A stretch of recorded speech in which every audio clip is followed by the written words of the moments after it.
Wow mummy super. ఇది complete చేసేంత వరకు నిద్ర కూడా పోను.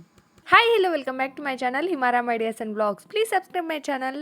మీ పిల్లలు కూడా లంచ్ బాక్స్ ఓపెన్ చేయగానే సర్ప్రైజింగ్గా చూడాలనుకుంటే ఇటువంటి ఇడ్లీలు ఒక్కసారన్నా ట్రై చేయండి. దీన్ని తయారు చేయడానికి మనకేం ఎక్కువ కష్టం కూడా కాదు. మన దగ్గర కొన్ని కార్న్ ఇంకా కొంచెం క్యారెట్ ఉంటే చాలు. వాటిని స్లైస్ తీసుకుంటాం కదా, అవి పీల్ చేసేసి ఒక చిన్న ముక్క తీసుకొని వాటిని స్మైల్ లాగా అరేంజ్ చేసేసిన.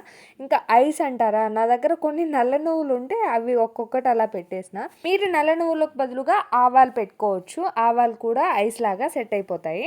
ఇంతకు నేను చూపించిన ఈ క్రియేటివిటీ ఐడియా మీకు ఎలా అనిపించింది కామెంట్ చేయండి. అంటే ఇది ఓన్గా నా మైండ్లో వచ్చిందని నేను చెప్పను, ఎప్పుడో రీల్స్లో చూసిన. ఇంట్లో ఇవన్నీ ఉన్నాయి కదా, ఒకసారి ట్రై చేద్దాం, పిల్లలు కూడా ఎక్సైట్మెంట్గా ఫీల్ అవుతారని ట్రై చేసిన. ఎవరైనా ఏ పనైనా స్టార్ట్ చేయాలంటే ఒక ప్లానింగ్ అనేది అవసరం కదా. నేను ఒక పనిని స్టార్ట్ చేయాలంటే నాకు మెజర్మెంట్స్ అవసరము. హనీ కోసం ఒక డ్రెస్ స్టిచ్ చేద్దాం అనుకుంటున్నా.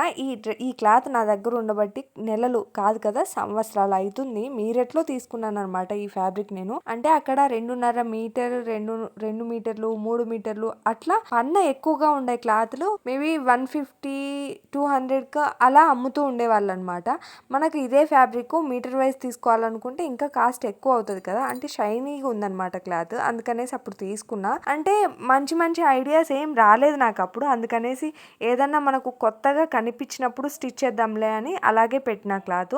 ఇన్ని రోజుల తర్వాత ఈ వీడియోలో మీరు రిఫరెన్స్ పిక్ చూశారు కదా, ఆ మోడల్ నాకు నచ్చింది. అంటే మోడల్ ఆ ఫ్యాబ్రిక్కి తగ్గట్టు కొంచెం సెట్ అవుతుంది కదా అన్నట్లు నేను ఈ మోడల్లో స్టిచ్ చేద్దామని డిసైడ్ అయ్యి కటింగ్ అయితే పూర్తి చేసుకున్నాను. మొత్తం అంతా ఈ రోజే కంప్లీట్ అవుతుందని నాకు అనిపించట్లేదు, ఎందుకంటే కొంచెం మిషన్ కూడా ట్రబుల్ ఇస్తుంది అనమాట. అప్పుడప్పుడు నాకు పెద్ద తలనొప్పి తెప్పిస్తుంది ఇది బాగా ఇంట్రెస్ట్ ఉన్నప్పుడే. మొత్తం కటింగ్ అంతా పూర్తి చేసి ఇప్పుడు స్టిచ్చింగ్ చేసేటప్పుడు నా మైండ్లో ఒకటి కొడుతుంది, ఇంతకు ఆ మోడల్ దీనికి సెట్ అవుతుందా అవ్వదా అని. మీరేమంటారు? డ్రెస్ నేను ఎలా స్టిచ్ చేశాను అనేది నెక్స్ట్ వీడియోలో చూద్దాం. Okay bye.